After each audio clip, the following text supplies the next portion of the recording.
నమస్తే, welcome to iDream. నేను మీ మాధురి. ఇంతవరకు మనం యూపీఎస్సీకి ఎలా ప్రిపేర్ అవ్వాలి అండ్ ఎస్ఎస్సికి ఎలా ప్రిపేర్ అవ్వాలి, ఫ్రెషర్స్ మెయిన్గా ఎలా ప్రిపేర్ అవ్వాలనేది తెలుసుకున్నాం. ఈరోజు బ్యాంకింగ్ సెక్టర్ వైపు వెళ్ళాలి అనుకునే వాళ్ళు ప్రిపరేషన్ ఎలా ఉండాలి, ఎలాంటి కోర్సెస్ చేసిన వాళ్ళు దీనికి ఎలిజిబుల్గా ఉంటారు అండ్ ఏం చేస్తే మనం ఈజీగా గ్రాప్ చేయొచ్చు, డీటెయిల్గా చెప్పడానికి మనతో పాటు ఉన్నారు అనురాధ గారు, రిటైర్డ్ అడిషనల్ కమిషనర్ జిఎస్టీ. తనని అడిగి డీటెయిల్గా తెలుసుకుందాం. నమస్తే అమ్మా. నమస్తే మాధురి. అమ్మా, ఇంతవరకు మనం యూపీఎస్సీ ఎస్ఎస్సి గురించి చాలా డీటెయిల్గా మనం తెలుసుకున్నాము. సో మనం ఇప్పుడు బ్యాంకింగ్ సెక్టార్స్ చాలా మనకి యూపీఎస్సీ ఎస్ఎస్సి ఎలాగో బ్యాంకింగ్ సెక్టార్లో కూడా చాలా చాలా చాలా బ్యాంక్స్ ఆఫర్స్ చేస్తూ ఉంటాయి. అవి పోస్టులు పడిన దగ్గర నుంచి దాన్ని గ్రాప్ చేయడానికి ప్లస్ ఎలాంటి మెటీరియల్ తీసుకోవాలి ఏంటి అనేది క్లియర్గా చెప్తారా? డెఫినెట్లీ మా, ఎందుకంటే మనం ఈ ఫోరం ద్వారా మనం ఏం చేస్తున్న టార్గెట్ చిల్డ్రన్ ఎవరైతే ఉన్నారో వాళ్ళకి బ్యాంకింగ్ అన్నది చాలా అంటే చాలా పాపులర్. ఎందుకంటే మనం ఏం చేస్తున్న టార్గెట్ గ్రాడ్స్, ఫైనల్ ఇయర్స్ లేదా పీజీస్ అనుకోండి. అంటే what I mean is freshers in job market. So ఇక్కడ చాలా చోట్ల కాలేజ్ సెలెక్షన్స్ అవుతుంటాయి జాబ్స్లో. ఇంజనీర్స్కి అయితే ఎలాగైతే టెక్నికల్లో కార్పొరేట్లో అవుతుంటాయో, ఈ బ్యాంకింగ్ సెక్టర్లో ఎక్కువగా ప్రైవేట్ బ్యాంక్స్ క్యాంపస్ సెలెక్షన్స్ చాలా చేస్తున్నాయి.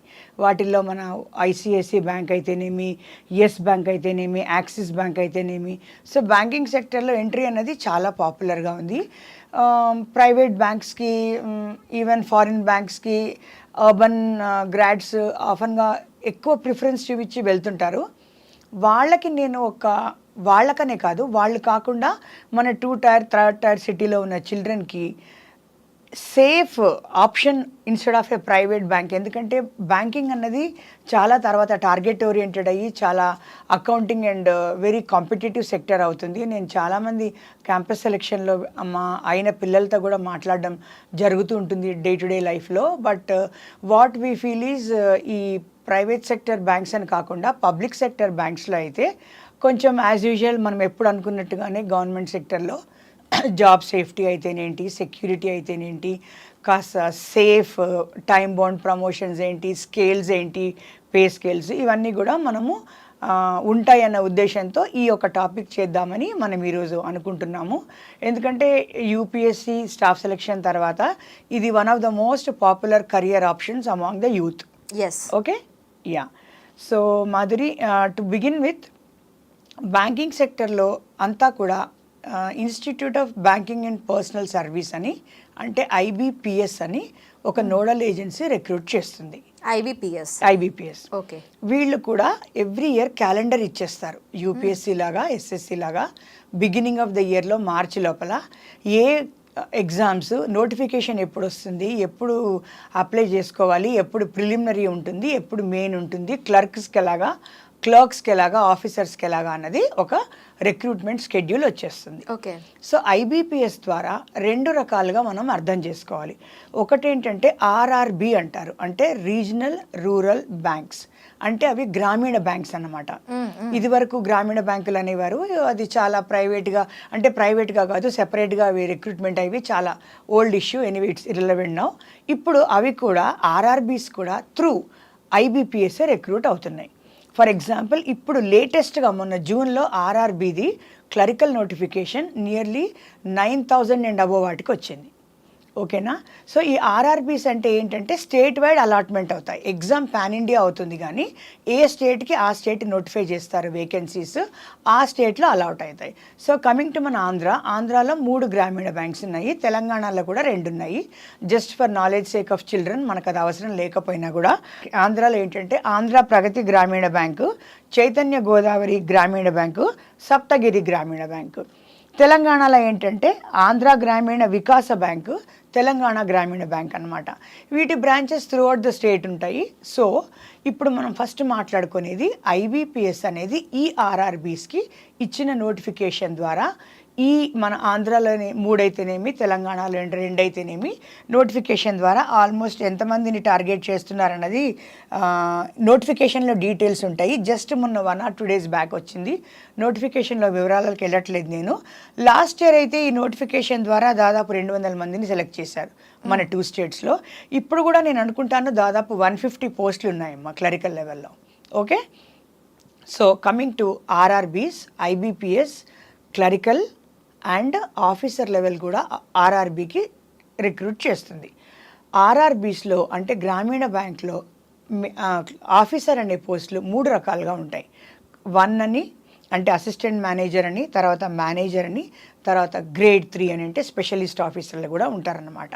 ఎందుకు చెప్తున్నానంటే ఈ ఎగ్జామ్ అనేది క్లర్కల్కి ఒకలాగా, మెయిన్స్ ఆఫీసర్స్కి ఒకలాగా ఉంటే ఈ next higher level grade 2, grade 3 లేదా స్పెషలిస్ట్ ఆఫీసర్లకి ఒకలా ఉంటుంది. ఫస్ట్ క్లర్క్స్కి రిక్రూట్మెంట్ ఏజ్ బారు 28 years వరకు ఉంటుంది. గ్రాడ్యుయేట్స్ కదా కాబట్టి 18 to 28. అదే ఆఫీసర్స్కి అయితే 30 years వరకు అప్లై చేసుకోవచ్చు. ఎనీ నెంబర్ ఆఫ్ టైమ్స్ రాయొచ్చు. దీనికి మనకు అటెంప్ట్స్కి ఏం ప్రాబ్లం లేదు.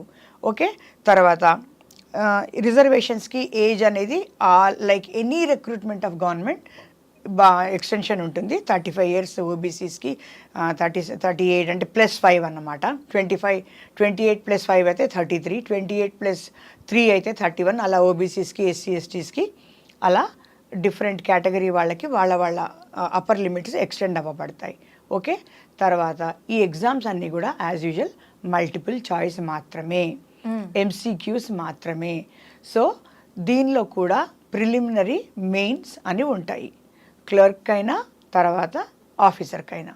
సో ప్రిలిమినరీలో ఏముంటాయి, క్లర్క్స్కి ఏముంటాయి అనేది ఒక బ్రీఫ్గా తెలుసుకుందాము. క్లర్క్స్కి కానీ వీళ్ళకి కానీ రీజనింగ్, మ్యాథ్ అన్నదే ఉంటుందమ్మా ప్రిలిమినరీ లెవెల్లో. ఆఫీసర్ వాళ్ళకైతే మెయిన్స్లో కొంచెం స్టాండర్డ్ ఎక్కువ ఉంటుంది. అంటే క్లర్కల్ వైర్కి అయితే మనకి ప్రిలిమినరీలో సెలెక్ట్ అయిపోతే సరిపోతుందా? లేదు, రెండింటికి కూడా మెయిన్స్ ఉన్నాయి. అంటే 2 ప్రిలిమినరీ మెయిన్స్. మనకి ఇప్పుడు యూపీఎస్సీలో ఎలా స్ట్రాటజీ ఫాలో అవుతామో సేమ్ ఇక్కడ కూడా exactly. Preliminary mains only for clerks. ఆఫీసర్స్కి మాత్రం preliminary, mains, interview. Okay, subjects అంటే సబ్జెక్ట్స్ కాదు ఇక్కడ ఈ బ్యాంక్ ఎగ్జామ్స్ ఎలా అంటే ఏ ఎగ్జామ్ అయినా ఇది కానివ్వండి, వేరే నేషనల్ బ్యాంక్స్ అయినా కూడా మళ్ళీ చెప్పుకుందాం వివరంగా. ఇంగ్లీష్ ఉంటుంది, రీజనింగ్ అని ఉంటుంది, తర్వాత జనరల్ అవేర్నెస్ అని ఉంటుంది. ఈ రీజనింగ్లో ఏంటంటే ఒక సెట్ ఒక 15-20 కేటగిరీస్ ఉంటాయి. అంటే డైరెక్షన్స్ ఏంటి, క్లాక్ ఏంటి, క్యాలెండర్ బేస్డ్ క్వశ్చన్స్ ఏంటి, ఏజ్ ఏంటి, తర్వాత ఎదురెదురుగుండా కూర్చుంటే వాళ్ళకి అరేంజ్మెంట్ ఇస్తారు, చివరికి ఎవరెదురుగుండా ఎవరున్నారని ఇట్లా రీజనింగ్ టైప్ క్వశ్చన్స్ ఉంటాయన్నమాట. తర్వాత అరేంజింగ్ ఇన్ అసెండింగ్, డిసెండింగ్ అని, ఆల్ఫాబెట్స్ కోడ్ అని, డీ కోడ్ అని, న్యూమరికల్ కోడ్ అని, డీ కోడ్ అని, తర్వాత కొన్ని బొమ్మలు ఇచ్చేసి ఒక మిస్సింగ్ నెక్స్ట్ ఈ సిరీస్లో ఏ బొమ్మ రావచ్చని ఇలా ఫిక్స్డ్ ప్యాటర్న్ ఉంటాయి. సో దీనిలో చదువుకోవడం కంటే కూడా ఇది మనకి ఈ రీజనింగ్ లెవెల్ అనేది మనకి ఇప్పుడు not only banking sector are UPSC, SSC కాదు, ఇన్ స్కూల్ లెవెల్స్ మనం గురుకులకి తీసుకున్న కూడా రీజనింగ్ అనేది చాలా ఈ ప్యాటర్న్స్ అనేవి ఎక్కువగా యూజ్ చేస్తూ ఉంటారు. జనరల్గా నేను అందరికీ జనరలైజ్ చేసి అడుగుతున్నాను, ఈ రీజనింగ్ సబ్జెక్ట్ అనేది చాలా important for every one. A exam లో అయినా వాళ్ళు వెళ్ళాలి అంటే. సో సరైన మెటీరియల్, ఈ రీజనింగ్ కి సంబంధించి సరైన మెటీరియల్ ఎక్కడ దొరుకుతుంది మనకి? ఇదేంటి అంటే కంప్లీట్ గా ఎక్కడో టెక్స్ట్ బుక్స్ లో వచ్చేది కాదు. కరెక్ట్, టెక్స్ట్ బుక్స్ లోని మనకి ఎక్కడ దొరికేది కాదు.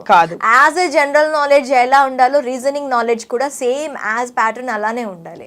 సో దీనికి సరైన ఇది ఎక్కడ దొరుకుతుంది మనకి? మీ ప్రశ్నలోనే సమాధానం కూడా ఉంది మాధురి. ఎక్కడ మెటీరియల్ అనేది ఉండదు, ఎందుకంటే ఇది సిలబస్ ఓరియంటెడ్ కాదు, దీనికి ఒక ప్రిస్క్రైబ్ టెక్స్ట్ బుక్ ఉండదు. కాకపోతే దీనికి ఏంటంటే కేవలం ప్రాక్టీస్ ప్రాక్టీస్ ప్రాక్టీస్. అయితే ఓకే మేడం, ప్రాక్టీస్ అనేది బ్లైండ్గా చేయాలా, అసలు ఎక్కడ మొదలు పెట్టాలి అంటే ప్రతిదానికి కొన్ని ప్రిన్సిపల్స్ ఉంటాయి. అది నువ్వు స్టాండర్డ్ బుక్ తీసుకున్నా అంటే స్టాండర్డ్ పబ్లికేషన్ తీసుకున్నా వాళ్ళు ప్రిన్సిపల్స్ అన్నీ టచ్ చేస్తారు. ఓకే, దీనిలో మనం కొత్తగా ఏదో ఇంకొక న్యూ ప్రిన్సిపల్ వచ్చిందని కానీ it is just like mathematics లాగా. ఇప్పుడు మన పిల్లలకి ఒక యావరేజ్ చాప్టర్ ఉందనుకోండి, ఫస్ట్ యావరేజెస్ గురించి చెప్పంగానే సింపుల్గా ఒక ఎక్సర్సైజ్లో 4 లెక్కలు ఉంటాయి. 3 లెక్కలు బాగానే ఉంటాయి, 4వది కొంచెం కాంప్లికేటెడ్గా ఇస్తాడు, దానికి ఎక్కడ ఫార్ములా అనేది ఉండదు. అదేవిధంగా ఈ వీటికి కూడా సింపుల్తో స్టార్ట్ అవుతుంది, చేస్తున్న కొద్దీ మన బ్రెయిన్ అనేది ఒక ప్యాటర్న్కి ఫాలో అయిపోవాలన్నమాట. అప్పుడు ట్రైన్ అయిపోతుంది కాబట్టి బ్రెయిన్ ఆన్సర్స్ వస్తాయి. దీనికి అంతే తప్ప ఒక ఇదనేది ఏమీ ఉండదమ్మా. మీరు చెప్పింది చాలా కరెక్ట్. యూపీఎస్సీలో సీసాట్ దగ్గర నుంచి ఏ చిన్న ఈవెన్ అంటే చిన్నని కాదు, any exam is covering this reason. Even మనం 5th to 6th కి వెళ్ళటానికి గురుకులకి చాలా ఎగ్జామ్స్ రాస్తూ ఉంటారు. గురుకుల దీనికి వెళ్ళటానికి 6th తర్వాత 7th తర్వాత 8th 9th కి వెళ్ళటానికి 7th లో ఒకసారి ఈ ఎగ్జామ్స్ అటెంప్ట్ చేస్తూ ఉంటారు. Because I doing that's why telling them. నేను అటెంప్ట్స్ చేశాను కాబట్టి చెప్తున్నాను. సో ఈ ప్యాటర్న్స్ అనేవి సో ఎవ్రీవేర్ నాకు ఎక్కువగా కనిపించాయి అనమాట కాంపిటేటివ్ ఎగ్జామ్స్. సో ఎక్కడ వీటిని గ్రాప్ చేస్తారు? ఇది మెటీరియల్ అనేది మనకి ఎక్కడ బుక్స్ లో దొరకదమ్మా. యాక్చువల్గా ఏంటంటే మీరు బాగా అంటే even at that primary level జరిగింది మీ అనుభవం అని చెప్తున్నారు కాబట్టి నేను ఈ ఎగ్జామ్స్ లో ఈ కాంపోనెంట్ ఎక్కువగా డీల్ చేయకపోయినా ఐ ఆల్వేస్ ఫీల్ ఎంత చిన్న విషయం అంటే ఇప్పుడు ఈనాడు, ఆంధ్రజ్యోతి లాంటివి ఆదివారం పత్రికలు వస్తాయి కదా, ఇంకా వేటిలో కూడా రావచ్చు. ఇక్కడ నేను చూశాను, అక్కడ చాలా పజిల్స్ వస్తాయి. అవును, that is how you have to begin for children. కానీ ఈవెన్ మనం కూడా టైంపాస్కి మనం చేస్తూ కూర్చుంటే మనకు కూడా రాకపోవచ్చు. ఇదేంటంటే ఆ ఏజ్ నుంచి ప్రాక్టీస్ అనేది రావాలి, థింకింగ్ అనేది రావాలి. అంటే రీజనింగ్లో వర్బల్ ఉంటుంది, నాన్ వర్బల్ ఉంటుంది. ఈ నేను చెప్పిన మ్యాగజైన్స్లో నాన్ వర్బల్ అంటే ఈ బొమ్మలు, ఈ బొమ్మ తర్వాత ఏది వస్తుంది, ఇక్కడ ఏది మిస్ అయింది, లేకపోతే ఈ షేప్ని ఇలా మిక్స్ చేస్తే నెక్స్ట్ షేప్ ఏది వస్తుంది, అలా చాలా ఎవ్రీ వీక్ వస్తుంటాయి. పిల్లలకి చిన్నప్పటి అదొక ఆటలా మొదలు పెడితే మనకు తెలియకుండా అది మనలో బిల్టిన్ అయిపోతుంది. సో ఇది non verbal you can inculcate at a very young age. తర్వాత చిన్నగా ఆల్ఫాబెట్ కోడ్స్ ఉంటాయి, స్మాల్గా అనమాట.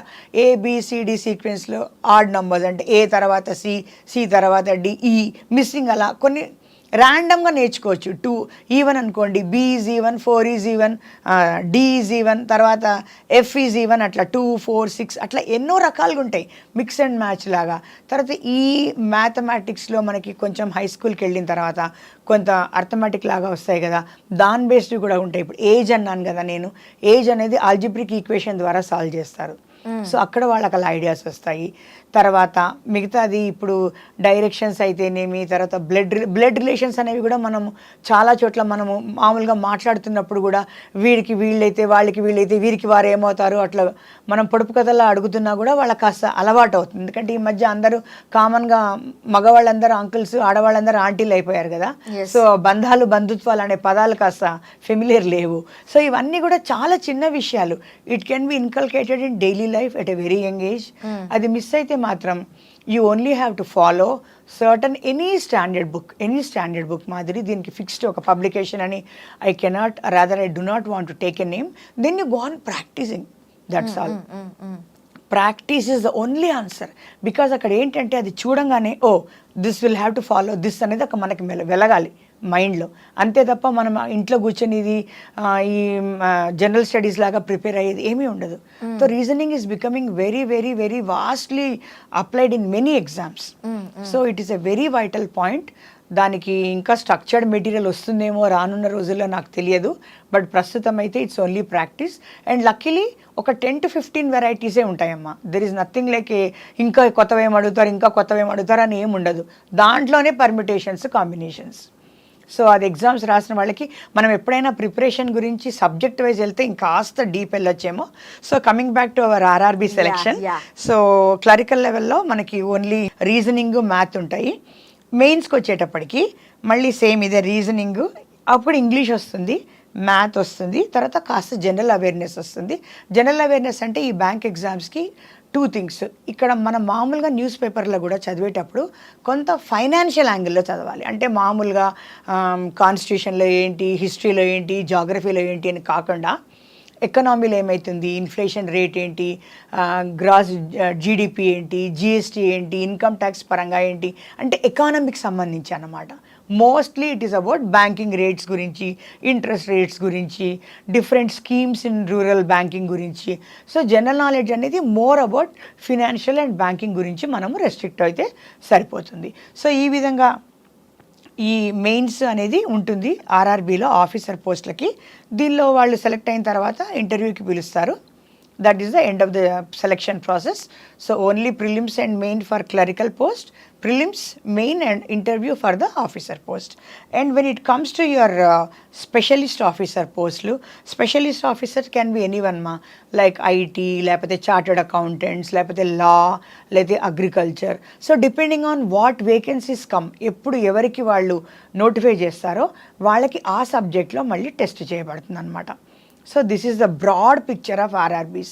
ఇప్పుడు రీజనల్ రూరల్ బ్యాంక్స్లో ఈ పర్టిక్యులర్ నోటిఫికేషన్లో ఇవి వచ్చాయి, దీనికి ఇలా చదవండి అని చెప్పే ఉద్దేశం మనది కాదు. మన పర్పస్ ఏంటంటే ఇలా ఓపెనింగ్స్ ఉంటాయి, మీరు ఇలా అలర్ట్గా ఉండండి, మీరు థర్డ్ ఇయర్ తర్వాత ఎలిజిబుల్ అవుతారు కాబట్టి మీరు క్యాచ్ చేయండి. తర్వాత ఎలిజిబుల్ అంటున్నారు. ఇప్పుడు నేను జనవరి టు మార్చ్ దీని ఇది నోటిఫికేషన్స్ పడతాయి అన్నారు.